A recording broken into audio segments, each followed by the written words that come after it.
Hello everyone, my name is Juan Mena. I'm a postdoc at LPSC in Grenoble in France. And today I'm very happy to talk to you about this one of the latest projects that we have had in the Dark Energy Survey. So I'm talking on behalf of the DES collaboration, which is about the combination of the latest DES results for Baryonic Acoustic Oscillations and Type 1a supernovae. First, I'm going to briefly talk to you about the Dark Energy Survey. So the DES is a photometric galaxy survey which took data in the optical and near infrared. DES has two distinct surveys. First, we have the DES-wide survey with 6 years of data between 2013 and 2019, covering around 5,000 square degrees with a depth in the I magnitude band of around 23.8. And we have a total of more than 100 million galaxies with shapes and photometric redshifts up to redshifts of around 1.4. On the other hand, we have the DES Supernova survey, for which for this one we have a 5-year survey with 6-month seasons, and we have 10 fields with a totaling around 30 square degrees of footprint. Here you can see the dark energy survey footprint in red. We have the white survey, and the small points are the supernova fields. The science that we do in DES, the main goal is to try to unveil the nature of dark energy. So we have two different types of dark energy probes. First, we have the ones that allow us to study the expansion history of the universe, so the background evolution of our universe. And for this one, we have the Baryonic Acoustic Oscillation scale from the galaxy clustering signal and the Type 1a supernovae. On the other hand, we have probes that allow us to study the structure growth, so the growth of the primordial fluctuations in the early universe, the evolution of these primordial fluctuations. And we have the full signal of the galaxy clustering and also the weak lensing. The combination of these two is what we call 3-2-PT. And then we have galactic clusters. But the focus of this talk, of course, as I said before, we're going to study the combination of the latest results of the Baryonic Acoustic Oscillations and Type 1a supernovae from DES. These two are distance probes. First, we have Type 1a supernovae, which, because of their uniform luminosity at peak, they are used as standardizable candles. And basically, what they allow us to measure is the luminosity distance as a function of redshift, EL as a function of redshift, which of course it depends on cosmology because it depends on the Hubble parameter that depends on the Hubble constant and also the density parameters for matter and the other components of the universe. On the other hand, we have Baryonic Acoustic Oscillations, which basically we have this sound horizon imprinted in a universe at recombination, and they are used as standard rulers. And for Baryonic Acoustic Oscillations, what we have is the angular distance as a function of redshift, co-moving angular diameter distance, dm, as a function of redshift. That also depends on the Hubble parameter, h of c. So that's why we have information on the expansion history of the universe. One of the reasons why we're doing this analysis is because of everything that happened in 2024.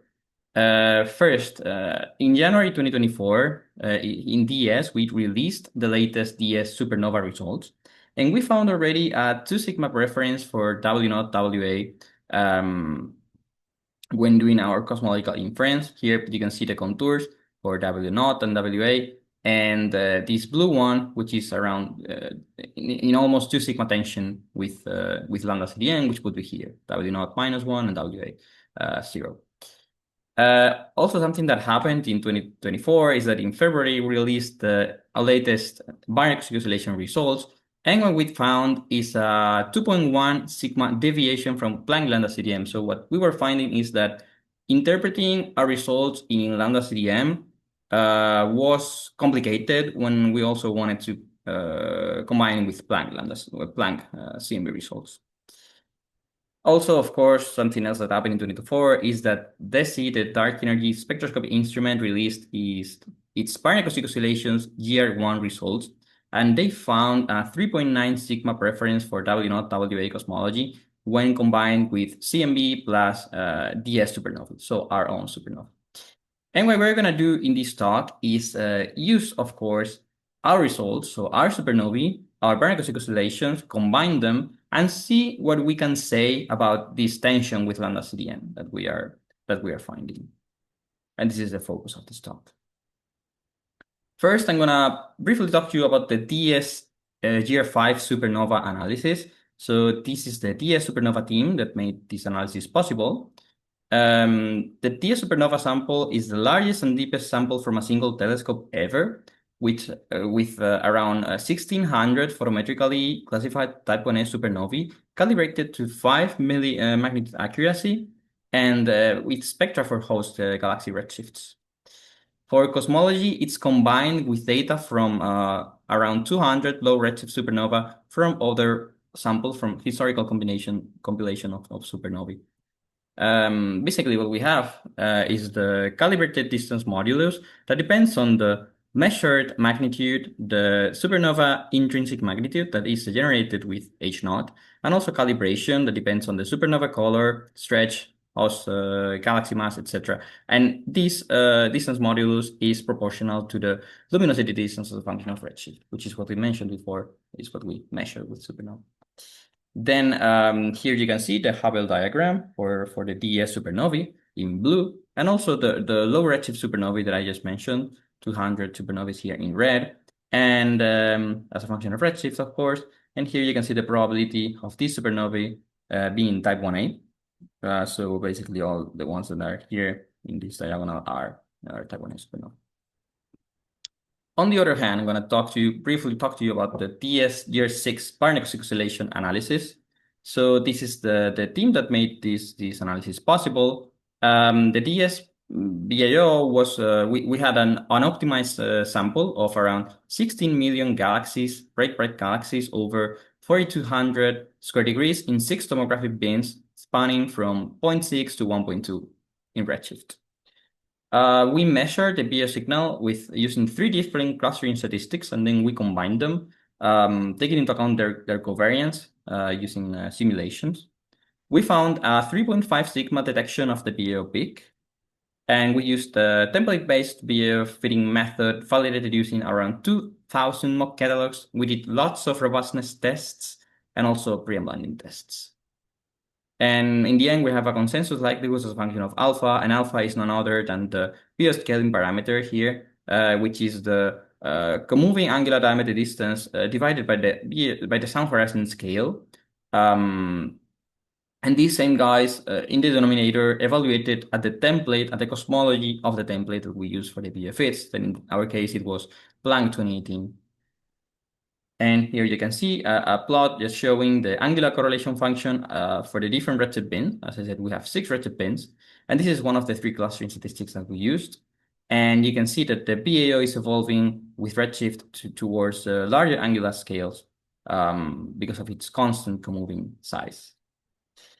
Now, what I want to talk to you about today, the DES BAO plus supernova combined analysis.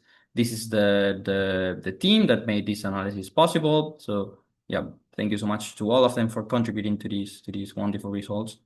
And so basically we have Baryonic oscillations from DES year 6, supernovae from DES year 5. So all these datasets we're going to be using. And then we're also going to be combining with external data, in particular with CMB from Bang. We're going to be using the temperature and polarization bubble spectra from Bang 2018. And also theta star, which is the angular scale of the acoustic peak of the CMB spectra, whenever we don't want to use the entire CMB information. And we are also going to be using a BBN, so a prior on a constraint on the baryon density on this omega b times h naught squared. We're going to be using these 3 as external data. And here you can see a plot showing, as a function of redshift, both supernovae in blue, and our Baryonic acoustic oscillation measurement in red, which is exactly here. And these are the data from the DES that we're going to be using for the results that I'm going to show you now. Now we're going to move to the main results, to the constraint on cosmological parameters. And we're going to start with results assuming Lambda CDM as a cosmological model. So results in Lambda CDM, here I'm showing constraints on H0 versus omega matter. Here you can see the results combining Baryonic acoustic oscillations, BBN, and theta star, in which we already can obtain close contours. And you can see that when we compared it with supernovae, Baryonic acoustic oscillations prefer lower values for omega matter compared to type 1a supernovae. Of course, these two are purely from DES.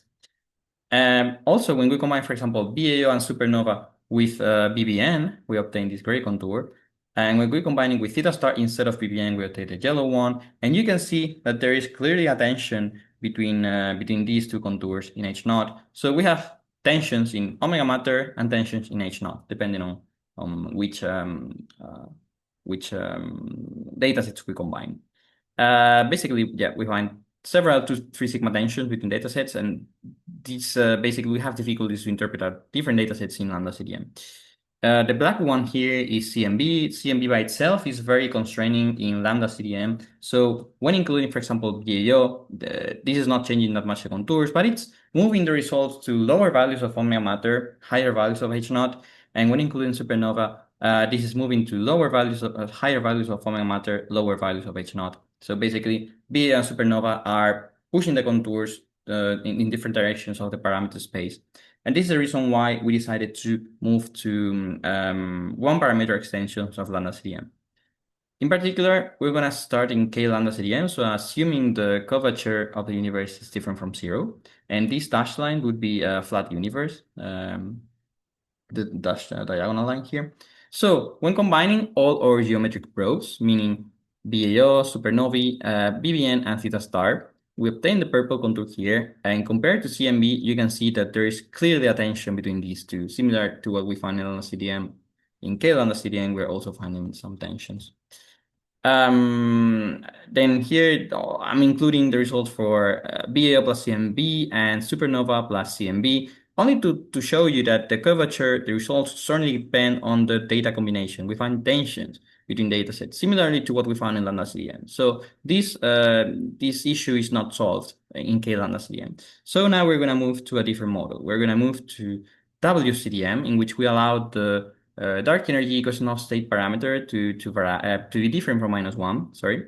And here you would have Lambda CDM in W -1, and this is W versus omega matter. And what you can see is a similar story to what we found in both Lambda CDM and K Lambda CDM, and is that we have tensions between, in this case, supernova in green, and the combination of CMB plus BAO in red. We have found 2.5 sigma tension between these two datasets, similarly to what we found earlier. When we combine everything together, BAO, supernova, and CMB, we have a constraint that is consistent with Lambda CDM, but of course we are combining two things that are quite inconsistent. So BAO and supernova still push in different directions of the parameter space. So this is what led us to study W0 WA cosmologies, in which we give a little bit more of freedom to our model.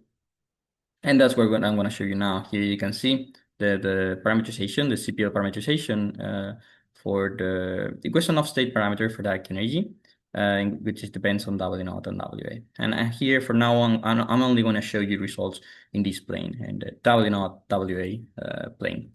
So basically, what we find is that all probes are compatible. Here you can see different data combinations, and compatible not only in the sense that they're compatible in a W0 WA plane, but they are compatible in the entire parameter space as a whole.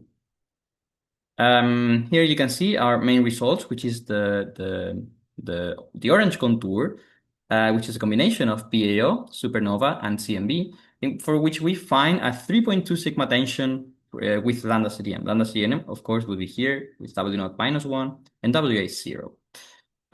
Also, we tested the results, including only background probes. So removing CMB and substituting with BBN and theta star. Of course, the contours are larger, not as constraining as with CMB, also because we have less information when including CMB. But what we find is that we still have a tension, a 2.8 sigma tension with Lambda CDM, even when not including CMB. We also did a kind of reanalysis of DESI DR1 data, and here red is showing the combination of DESI BAO, supernova, and CMB, which can be directly compared with the orange one, which is our own BAO instead. So using DESI BAO, we found a 3.6 sigma tension with Lambda CDM, which is a little bit larger than when using our own measurement. And of course, it is more constraining when using DESI BAO. But yeah, this is consistent with what DESI found for the DR1 analysis. We could not use DR2 for analysis because we released it earlier than DESI released the DR2 results. So this is just a little bit of a summary of what I've been talking about. So our best result is the combination of PAO, supernova, and CMB, for which we found a 3.2 sigma tension with Lambda CDM.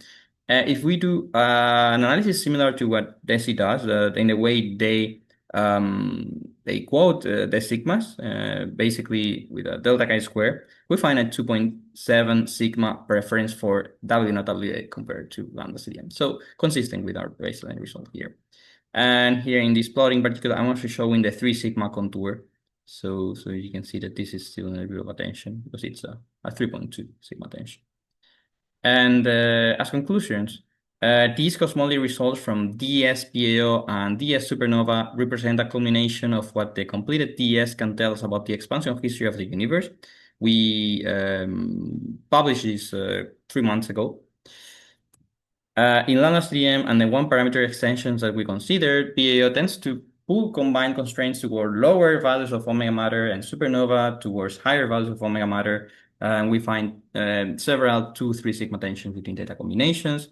All datasets are compatible in W0WA, as I said, and we found a 3 sigma preference for W0WA compared to Lambda CDM. And that was all. Thank you so much for your attention.